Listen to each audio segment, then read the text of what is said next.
Thank you for joining this webinar today. So yes, as Yulia has already mentioned, my name is Kiseleva and I'm Cambridge Assessment English presenter and teacher trainer. And today we're going to talk about crafts for YLE preparation. I'm going to share some practical ideas that I use myself and that I know some of my colleagues use too. And I do hope that it's going to be, well, helpful. And I hope that some of the ideas will go straight into your classrooms and will make your exam preparations fun, creative, and hopefully effective. So then we are going to start. If you have any questions, please write them into the chat. I will try to answer them as soon as I see them, or probably after the webinar. And I'm going to ask you some questions, so please participate when I do so. All right, so let's start then. When we talk about YLE, we talk about three main exams. So there would be pre-A1 starters, A1 movers, and A2 flyers. And these exams are aimed at people, like very small people who are from 6 to 12 years old. So the main activity and the main type of spending their free time for this age group would be playing, would be having fun, would be interacting with the world through doing things. And that's why crafts would be our main topic today. So the aims of this session would be to talk about why we use crafts. What crafts can we use to prepare students for different tasks and different types of tasks from the YLE exams. And we're going to talk about just some more crafts. So let's have a go. First of all, I'm going to talk through some tasks that we have during YLE exams and some main skills which are expected from our students and which we have to build on them, and we have to develop. So first of all, we talk about some speaking. And when we think of speaking for YLE, there are main skills which we need. So there would be reception, responding to some quite basic questions, quite basic stimuli. There would be asking questions, again, very basic. There would be using different interactive strategies, and in this case, there would be interaction with the examiner, with the interlocutor. Also, they are supposed to demonstrate some storytelling skills, yeah, and some cohesion and coherence, at least the minimal one. They need to demonstrate that they can describe different objects, they can follow spoken instructions, and they should demonstrate that their pronunciation is English, so it's understandable. At this level, they're not required to provide some examples of connected speech, but at least on the word level, it has to be understandable. So these are the skills we need to improve. Let's have a closer look how we do that and what's expected. Yeah, so if we talk about starters and speaking parts 1, 2, and 3, they will have a visual where they have a lot of objects. So first of all, they need to point to the correct part of the picture. That would be the receiving, understanding information, and acting accordingly. Then they have to answer some questions about two of the people or things in the big picture. Like, what is it? What color is it? And then describe it with tell me about. Tell me about the man. Tell me about the train that you have in the box. Tell me about the frog that you can see. Everything from the picture. At this level, a phrase would be appropriate, would be enough. And when I say phrase, I mean a noun and a verb. So that's what's expected from them. So also in the third part, they're going to have some questions about smaller cards. And again, one-word answer is appropriate here. For movers and flyers, they're going to have more difficult task, more complex, when they have to identify some differences. And when we talk about skills, again, reception, responding, and describing objects. So I would like you to remember some of these skills that they need to demonstrate. So they need to listen and say what is different in their picture. Of course, demonstrate some topic-related vocab. Depending on the level, there would be from 4 differences for movers to 6 differences for flyers. So what's expected from them and what's expected from the preparation process is a lot of picture description and a lot of things like prepositions, colors, different objects, naming them, probably drawing them as a part of the preparation process. So this all will be considered and this all will be practiced with some crafts activities. And if we talk about speaking movers and flyers, here they have to produce short stories based on the visuals, based on the visual stimuli that they are provided with. So here, again, some picture description, simple feelings, different action verbs, some grammar like present continuous, present simple, present perfect, if they can do it at flyers level. I mean, if your students can do it, that would be lovely. And something like there is, there are also. And my favorite part, which is probably one of the most challenging for the students, but at the same time, it's the easiest one for preparation. So some personal questions, and this is a part of all the exams, all the speaking tasks, when they have to answer questions about their preferences, about their interests, their hobbies, their daily routines, depending on the level of the questions would also be different. Yeah, so you can see here that what's your favorite food can be for any level. However, what are you going to do in your next holidays could be possibly for movers and flyers, not starters. And some productive writing tasks, which would also show us what we need to practice and what we need to introduce during the lessons, would be picture description, again, this time in a written form. So they're supposed to be able to use adjectives, there are some prepositions, and storytelling, again, in a written form. I hope you remember that in flyers, for example, they have pictures that they need to write a story about. So this is the example. So a lot of visuals, again, completing sentences, answering questions, writing sentences, and writing a short story about pictures. So how can crafts help us prepare our students for these tasks? Well, for example, if you think again about a child, the most common and the most natural thing for them to do would be playing. And it would be kind of different types of role playing. It would be different types of creating things with their hands and using them as props. It would be different types of drawing, cutting things out of color paper. So crafting is a natural part and an essential part of their everyday life. And now I'd like you to write in the chat whether you use crafts at your YLE lessons or not. And if not, can you give me a reason why? So do you use crafts? Yes or no? Okay, I can see some first answers. Well done. It's fun. Yeah, I totally agree with you here. And I love this sure and certainly. Brilliant. Okay. With exclamation marks. Well done, you. Okay. Is there anyone who doesn't? I mean, thank you for the exclamation mark. Yeah. Okay. I'm very, very happy to see the answers. Yeah, it is actually fun. And I totally share your point of view here. So why crafts? If we look at it from, the first year, great. So hopefully you will find something that you can use. And I do advise you to start. That's a great thing to do. So looking at it from a more methodological and scientific point of view, we use crafts because children, while they're making different things, they make meaning connected to these things. And it helps them to create some tangible world around them, something less abstract than just linguistic competence. So they associate things with their names, and this is when they don't just study the language as something abstract, but they study the real world and they study language through the real world. So that's why crafts would be helpful.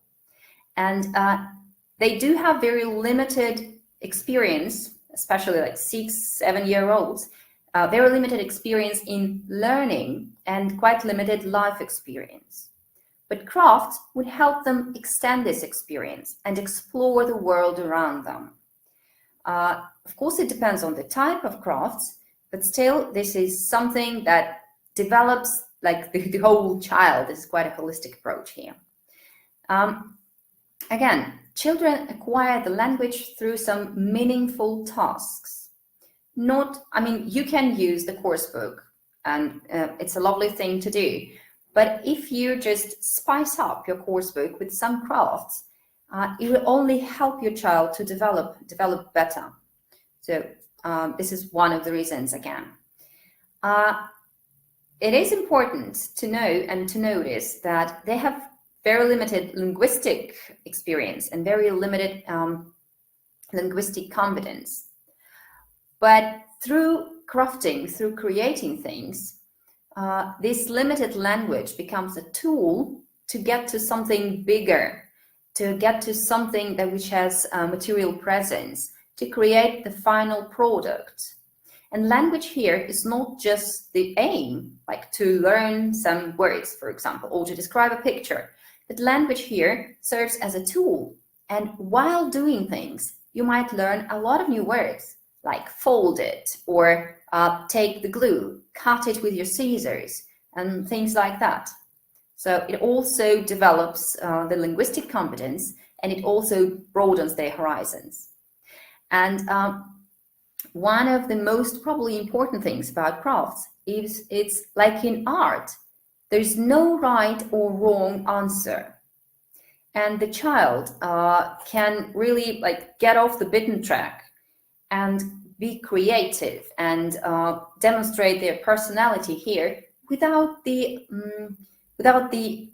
fear of being judged or corrected or making a mistake.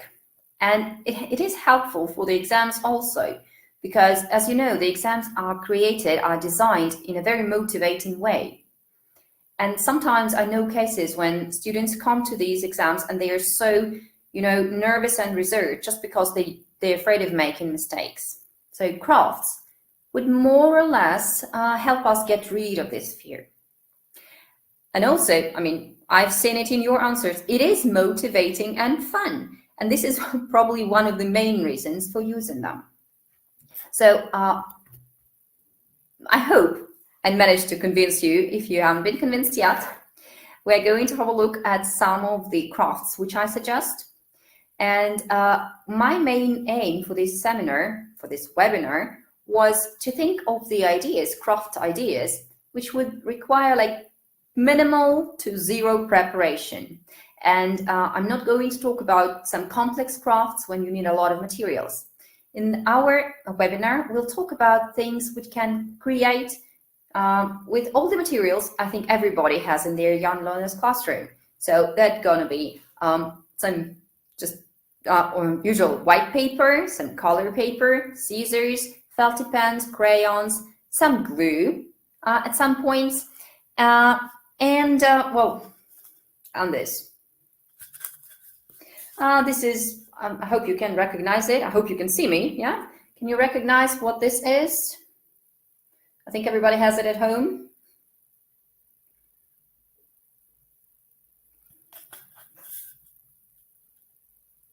Yeah, you can recognize, lovely. And you do have it, lovely. So this is something we can use also. Very, very basic things. So let's have a go and see what can be here. Well, the first thing is my favorite, and if we're talking about young learners preparation, it's very important for them when they create a story, not just to tell it, but in most cases to print it. In this case, it has the authentic purpose. You write a story and you usually have it in the book, and your story usually has some pictures. So that's why I suggest some mini books which can be easily made, and you can see some examples here. Sorry, I guess I've lost mine. You can see some examples here which are made out of a blank white piece of paper, and you just fold it differently. In this particular case, you can see you can see books which were created, and it took me, I think, about 5 probably minutes for like gluing the pictures to the books and folding the books themselves. So what they're going to do, I'm going to show you how to create it. So first of all, you take a piece of paper, a blank one, and I'm showing you the second book, which you can see here in the slide. So you just fold it once, then you fold it again. So I promised some practical ideas, yeah? And you fold it for the third time nicely, like that. So you have a very small thing, which is not a book yet. But then you unfold it. You can use scissors, or, which is also quite helpful, if you don't have scissors at hand, you can just tear it nicely. And here we are. This is our book, where we can write any of our stories for movers or flyers. We can write some words which would be important. It's not magic. I mean, well, it is a bit of magic outside Hogwarts, but everyone can do it. Students can do that. I actually have small libraries with my students. And I'll show it again. Okay, just in a second. I have small libraries with my students where we have different stories, and they write stories for each other. They draw pictures where somebody can write stories after that. So a lot of different things can be done with this one, this small paper book. Okay, show it again. You have an A4 paper. You fold it once. Okay, it's really hard to do it with the one which is almost done. You hold it the second time, third time. You have a small one. Unfold it like that, so it's just a half of the paper. Cut it or tear it into pieces. You have a hole here.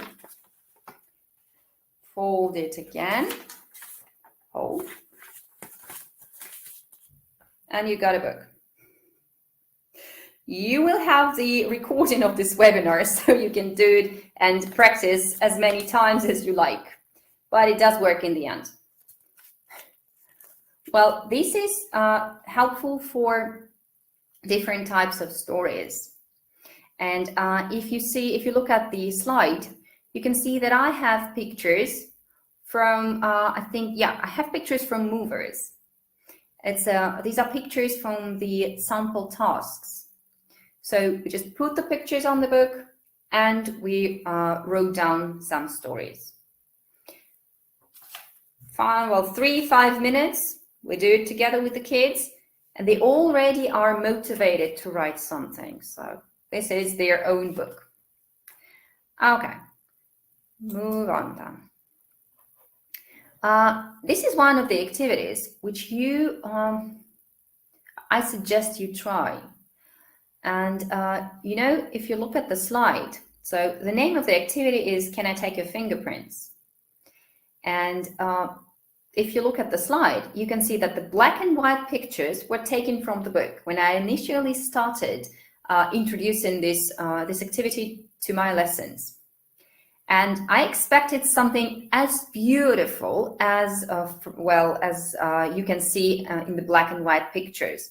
So something rather neat and nice with... Okay, I can't really refresh the slide, I'm sorry. I hope you can see it. Can I take your fingerprints with some pictures? Can you put a plus in the chat if you can see it? Yeah, thank you. If you have some problems, you can refresh the page. It usually helps. Thank you. So, fingerprints. I expected something as neat as in these black and white pictures. If you look on the right, you can see what I got in the end.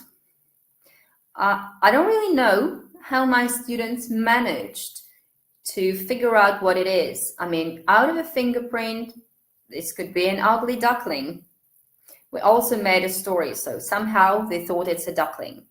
The other one with a girl was a part of their family. So basically, what type of craft is it?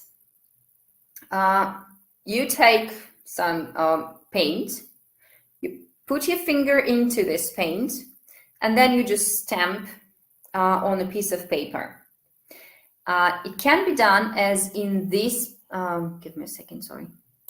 It can be done as here, so again, another book with your family, for example.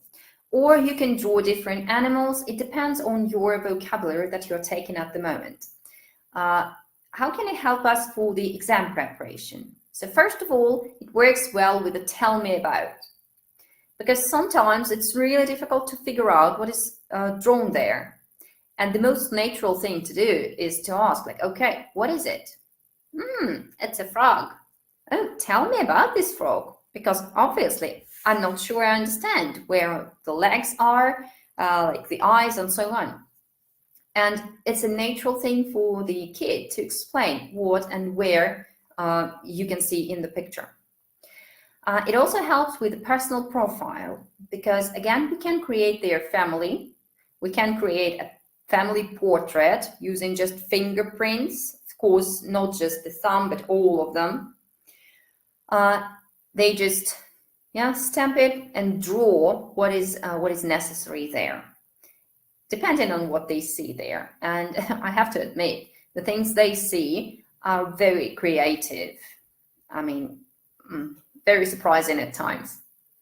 So it can be a personal profile when you're expected to tell about yourself. So you can ask questions. Who is that? Oh, is it something you like to do when you have free time? Okay, what are you going to do during your summer holidays? Can you draw it? And this is what they can do. Also, it works with picture description, again, with smaller pictures, or if they have a lot of fingerprints, there would be a bigger picture. Yeah, they can draw stories out of it. And then they can tell these stories. So, for example, the ugly duckling was created after we read the book. And we had to recreate and retell the story using these pictures, which are quite unexpected, I have to say. So this is how you can use fingerprints. It does help kids to speak. Yeah. And what I like about these activity and crafts in general is that it kind of shifts the psychological, focus from the language to doing something, making something with their own hands. And they're not as focused on the language itself. They're more focused on the activity. The language just follows and accompanies them on their way. All right. This one is quite a basic one, I think, but we sometimes forget about basics. Well, I have an example here. So these are the hands that you can see on the slide. So it's called raise your hands. And this is when they need to create some kind of I'm not sure what to call it, to be honest, a book, a set of hands, well, something like that. What we use it for? First of all, in my particular case, these ones were printed. So I had a template, and this is a model for them. It's very important to demonstrate some models. My kids just use their own hands. Yeah, they drew those hands, they cut them out. It did take some time, but it was worth it. So what can we do with this thing? First of all, it's very personal because it's their own hand. So it can be used for some topic-related vocabulary, for example, family. So this is my hand, this is my story. This particular one is about Alex, and I've got some ideas about Alex here. So I have a brother, he's 3. And I love pizza with pineapples. So a lot of information about Alex here. And Alex's hands, Alex's family, all very, very personal. Again, language is just a tool here for creating this personal profile. I also suggest that we use crafts not just separately as a type of activity, but we can combine them with some drama activities. And this particular one is very easily combined with a drama activity, one of my favorites, which is called like as the other me or liar, or like there are many names for that, but the idea is you create a fake character. This can be Alex, if you have a student whose name is Alex. This could be Iron Man. And you can create a lot of ideas about the Iron Man. And sometimes when the students come to the exam, they're so nervous. They might be so tense that it's difficult for them to produce any language, especially if they're asked about their priorities, their preferences, and I don't know, hobbies. And this is the time when they have to lie. Oh, yeah, well, I can't find a better word for that, really. And in this line, you can use these hands. Because if you have information about the Iron Man or any other fictional character, or their friend who is not fictional, or maybe it's their invisible friend, I don't know. But you have all this information which you can use for exam interview. Yeah, if you don't remember and if you can't come up with something about yourself, try to remember what you were writing here. Okay, Iron Man has a lot of friends. Do you have friends? Yes, I have a lot of friends. Iron Man, for example, okay, what can he do? He lives in a big house, in a skyscraper. Well, Peter, where do you live? Where do I live? Oh, I live in a big house in a skyscraper. Sometimes they can come up with these ideas and it is helpful for them. So again, we have a small library of these things and sometimes we refer to them. It's also helpful if you have this information, it can help you ask questions and it can help you help them practice questions. So you just open it at random page and say, oh, I have here, I can ride a bike. Talk to your partner. Can you ride a bike? Yes, I can ride a bike. Or read about somebody and then ask questions about this person. So there are so many things you can do with this very basic thing. And it doesn't look like something from the course book. So again, it's not that much about language learning. It's more about playing, cutting things, and so on. So this is another idea we can use. Okay. The next one would be handmade word wall, which I use with my students again. We have different types of word walls. So this one is executed in a way of a word cloud, but it's created by my kids. And well, in this case, we were talking about clothes and we were talking about different seasons because it's, you know, it's September, the beginning of the school year. Why not? So it works amazingly well for topic-related vocabulary. So basically what we do, we have some kind of a cork board where we put the words. We take words from what the teacher says, we take words from the course book, we take some words, so some emergent language from the students when they come up with ideas and they ask like, okay, what is, I don't know, galstuk in English? We write the word, put it on the word wall. We can refer to this word wall anytime we need. When we're doing the interview, if it's something personal. When we describe a picture, clothes. I can see a boy, there's a boy, he's wearing a, I don't know, a red coat. And they turn to this word wall because usually it's on the walls around them and they can refer anytime. Nobody says, no, you can't. Please use it. And it's also for very effective language acquisition. because they're surrounded with a lot of language and it gives them this exposure that they need and they don't have in the real life. So why not try to do it? And this is again something that kids help me create, so it makes it more personal and makes it more relevant to their experience. Okay. And here we are, paper rolls. Something we all have. I know teachers who use toilet paper rolls. Well, this is also a possible way of doing that. I prefer paper towels rolls because they are longer, obviously. And I have a lot of them. That's why it's not a problem for me. And my students have a lot of them. So they just bring it to the classroom. And this is what we use them for. So as you can see from this slide, some of them, so I take, here we are. Take a piece of paper, roll it around and glue it. On this piece of paper, we can have, for example, a story. If we have 3 of them, this is our exam task. This is storytelling.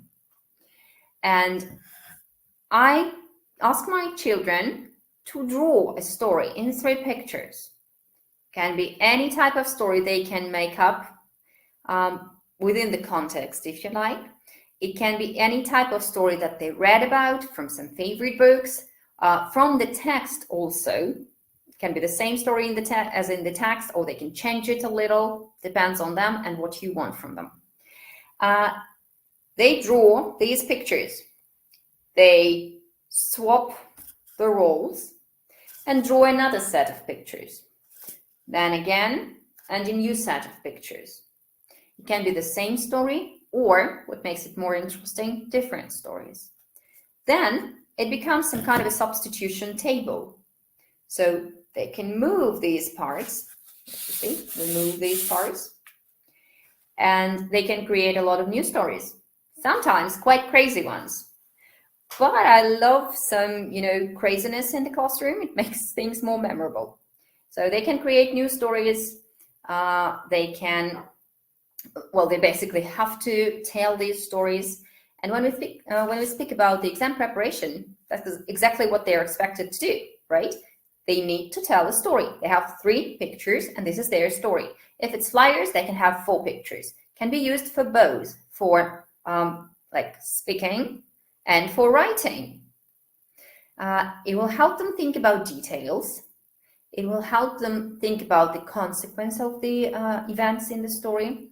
And also, it's not you who tries to find a lot of pictures, who looks through different books or websites or whatever. It's their own stories. And they are the only people to blame if the story is a little strange or if the story is a little difficult. So it's not the teacher. Again, makes it very, very personal. As for the bottom picture, so the same thing. I have here the subject. I have here the verb, some action, and in the a place. For example, now we have a crocodile is eating pizza in the park. This is our sentence. First of all, we practice word order in the sentences, which is helpful for storytelling, which is helpful for picture description. We're practicing present continuous. We're practicing is or are in present continuous, depending on what subject is. We're practicing some prepositions, so like a lot of things to practice. What can we do here?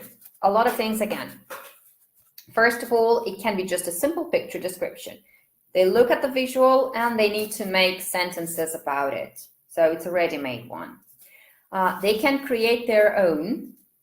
Looking at the picture, write some sentences. They can draw pictures. So it will be like a usual picture dictation when one person tells the other what to draw. This time, use the substitution table. Again, can be quite funny. What else can we do?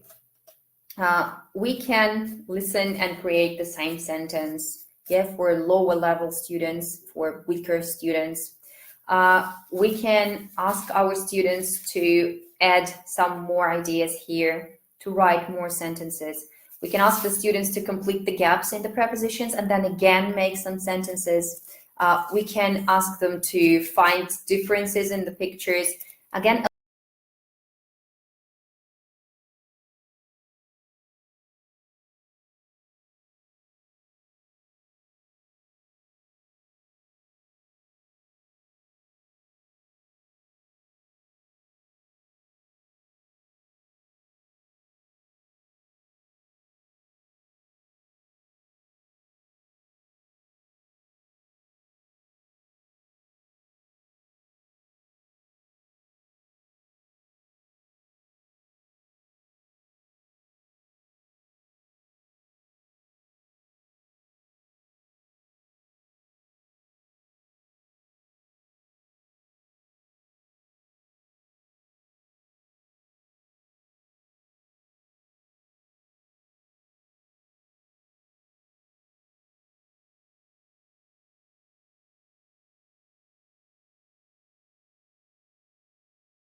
okay. Hello, I think I'm back. Something's happened. Can you hear me now and see me now? Hello. Okay, you can hear me. Yes, amazing. Oh, I'm very happy that you are still here. Great. So let's, yes, something. Okay. Yeah. Can you see the new slide? Because last time this was the problem with the spinner. Yay, thank you. Thank you for your pluses. Whew, that's a great relief. So spinners, this is an example. This is the one you can see in the picture. And it's very, very easy to make. You just have like a circle made of some cardboard. You divide it into some parts and then you write anything you like. So again, then there is a pencil, which you put into the middle. You have a brilliant spinner. Well, 5 minutes probably. You can create the templates at home and all the rest is for your kids. Well, what can be done with this spinner? First of all, you can have a picture description. If you have more than one person in the classroom, that is already perfect. So one will have subjects like objects, subject for the future sentences. The other will have some actions. The third one will have a place. Spin it. For example, again, we have a bear. A bear is swimming in the swimming pool. And the other person who doesn't have a spinner has to draw it on a piece of paper, on the board, wherever you like. So that would be 3 of them. Again, some picture description, picture dictation. A lot of language drills. And by drills, I mean some sentences which are expected from the candidates during the exam. And again, here you can have, a lot of different things. For example, you can drill some modal verbs. Could be possible. You can drill some prepositions. As for the modal verbs, for example, you can have 2 spinners. One would be a place, another one would be different verbs like must, can't, mustn't. So that there would be flyers, for example. Spin it, you get the place. You mustn't take photos at the museum. So what you can do or mustn't do, for example. Or again, a lot of picture description and a lot of topic related vocabulary here. Because again, you can have different types of words. That could be adjectives, they could be nouns, they could be different family members. Again, spin it. Okay, tell me about a frog, if you have a frog here. Or tell me about summer holidays, for example. A lot of things. And first thing, you write the words so they remember the spelling. Then again, it's on them. They can choose the vocabulary from the word wall that you have in the classroom, for example, or from the course book. So they choose it. A lot of emergent language also, because you will definitely have questions like, what is that? What's this in English? How can I say it? So children involved, and I actually find it really, really fun, because a lot of spinning, they drop it. So language is not the main priority here, but they're having fun and they are working with the language. Okay. Well, I would say that the next activity, fortune teller, is an activity for people who are very good at folding paper, because this is the biggest challenge. To be honest, I always print them out because I can't really do it with a blank piece of paper. So this is a fortune teller. I'm pretty sure many of you had it when we were kids. Well, I did. And this is when you can move it into different directions. What happens here? You have different colors. You have different numbers. You have one fortune teller per pair, for example. They move it, so one of them moves it, the other one says stop. Okay, choose the color, green. Choose the number, 7. Let's see what you have. Ooh, an angry alien. You can draw an angry alien. You can describe an angry alien. You can find an angry alien in the very, very big picture. You can write an angry alien, like the words, practice some spelling. So you can have here some personal questions, like what do you do when you have free time? You can give these fortune tellers to your students, and they can mingle, and they come up to each other and do this, and it's fate, and it's not somebody's choice, so it's pure fate, and they choose the question and they ask it, and then they change partners. So there's a lot of interaction here, and again, you shift the focus a little from the actual language and just having sentences and questions written down on pieces of paper. It turns into a game. And if it's a craft, this is something the students can make. So okay, I will unfold it. I hope I can fold it back. Yeah, so you have a template, you fold it together, you create one. They can write any personal questions here if you want to do it with personal questions. They can write any objects here if you're doing it with objects. So again, this is something the students produce. It's their language. And of course, you can have some hints on the board, some prompts, but it's mostly their choice. And they learn how to make a choice. And they develop also some critical thinking skills here. So this could be one of them. Yeah, I can see it. It reminds our childhood games. It does. And remember how happy we were when we were making these things. And we were playing it instead of some lessons. Well, at least I was.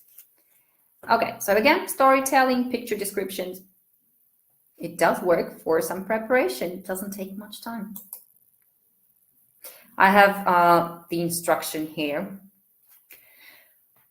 Try. I mean, if you're lucky and if you're a genius, you will get it. I fail every time. Okay. Another thing you can make out of a piece of paper, which would make our students have fun and learn the language. It's a house. You can see it here. How was it made? Took a piece of paper. I folded it like this. Folded it like that and like that. Unfold. Do something, okay, with the corners. here we are. We've got a house. This house has got a living room. And this house has got a bathroom. This house, if you go there, you can find something there. In my case, it's a ghost. So, yeah, I can see in the comments you make it with my learning. It does work, doesn't it? I mean, this house is helpful when you not only use like there is, there are, or different rooms. For example, this particular one, and it's the middle of October, can be used for some ghost stories. You can put the ghost somewhere. You don't have to necessarily draw it. You can cut it out of a separate piece of paper, put it somewhere, ask questions. Where is my ghost? Is it in the living room? Is it in the bathroom? Or for example, make some sentences with there is, there are. There's a ghost in the living room. No, there's no ghost in the living room. There's a ghost in the bathroom. Or is there a ghost in the bathroom? So they practice this, there is, there are, and they practice a lot of prepositions. And of course, a lot of words. You can have people here, you can have your family here, you can have different objects here which you can basically hide. And a ghost. Halloween is coming. Again, rooms, places, colors, objects, there is, there are. People who can have basic emotions, like there's a boy, he's smiling, he's sitting in the bus, a lot of different things. And very easily made. Yeah, and also it can be used for stories, by the way.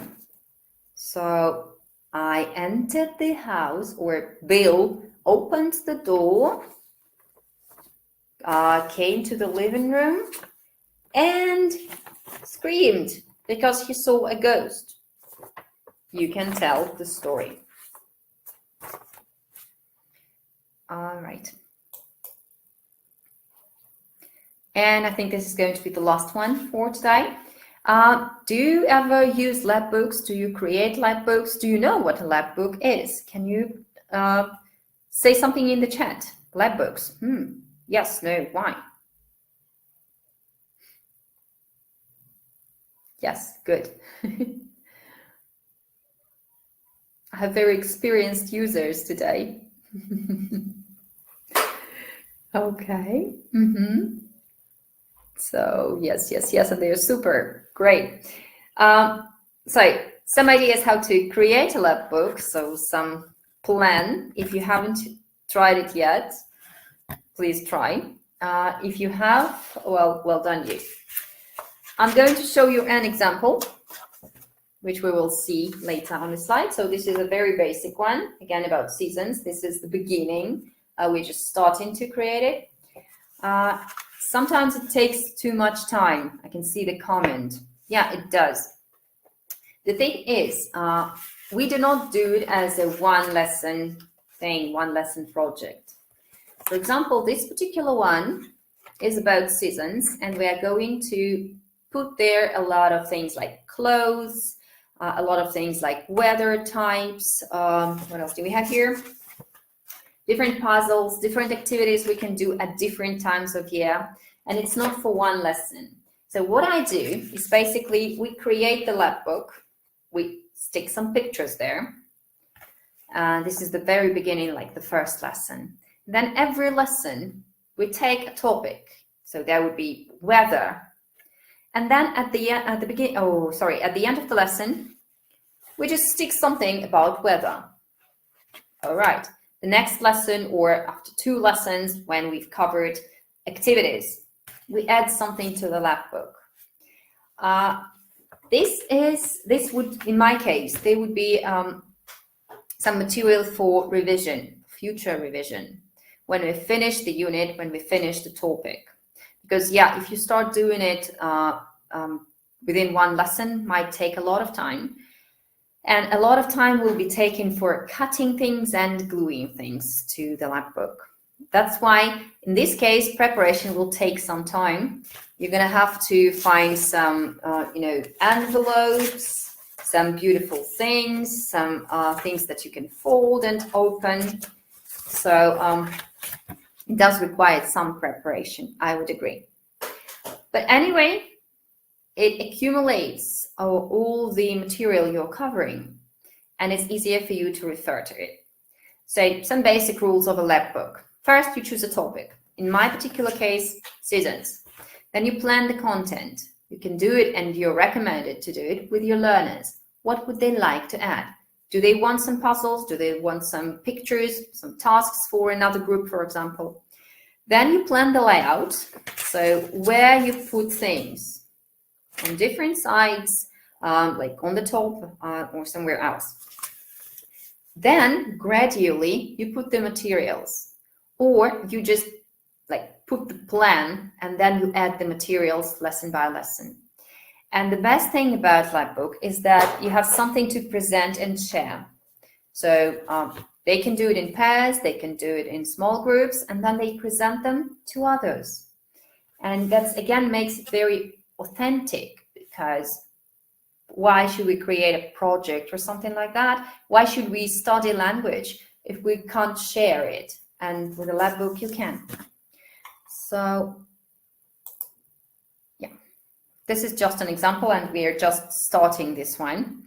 So we plan to add some more here. And this is a very, very basic one, actually. But what it helps us do, first of all, very authentic, thinking, planning, using the language. It's something tangible. It's something they can refer to. And all the pieces of language become tangible. All the activities through pictures, through letters, I mean, the words and so on. It's creative. It can be teamwork, and it can be some problem-solving tasks like, let's do this. Oh, no, I don't like it. So a lot of language emerges. Some critical thinking skills, how to plan, what to add, what should be here, what should not, and some presentation skills. If we speak about the exam, this is where we accumulate all the language. So we can add some, again, stories, storytelling. We can add vocabulary, and we will. We can add some prepositions, like in winter, for example. We can add activities and practice some present continuous. So it all depends on what language you're going to take. But I really think it does help. What's more, this particular one can also be the home for all the projects you've been having. So if you have a spinner with some weather, put it here, add it to the Labbook. If you have something about activities, can also be written on these hands, add it to the Labbook. So all the pieces of crafts that you create within the course can be added to the Labbook if you plan it in advance and if you plan it carefully. All right. And actually, this is all I planned to share today. If you have any more questions, if you need more information about some word lists, handbooks for young learners, some more links to different things, different resources like interactive resources, some games for young learners, please go to cambridgeenglish.org, and you're going to find a lot of things there. And do you have any questions, or would you like to share something?